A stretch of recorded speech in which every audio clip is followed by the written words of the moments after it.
Tai Portimao savaitgalį pabaigiau su šiom tokiom problemom, nes startavau trečiame finale dėl techninės kliūties, o visas kitas savaitgalis sekėsi gan gerai. Buvo labai daug lietaus, nes Portugalijoje, kai mes čia būnam, visada lyja, tai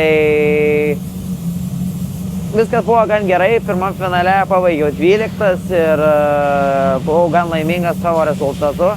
Starte buvau labai arti avarijos, nes prieki porą mašinų nesustartavo ir tikiuosi praleisti kitas varžybas taip pat gerai ir laukiu kito savaitgalio.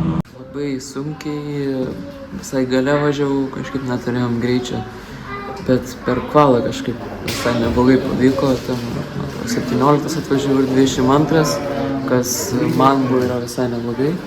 Startavau visai blogai, bet pirmas, antras posūkis atsilenkiau visai daug.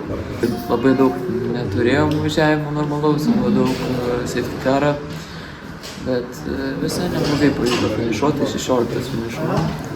Per antras varžybas įrėmis startas visai ne pats buvo geriausias, turbūt apsilenkė mane, bet labai stabiliai pavyko važiuoti, tai bent tas gerai. Bet irgi dariau daug labai klaidų, buvau kelis kartus išvažiavęs į akmenis, už trasos, daug šitų klaidų, biškį nukritom pozicijom.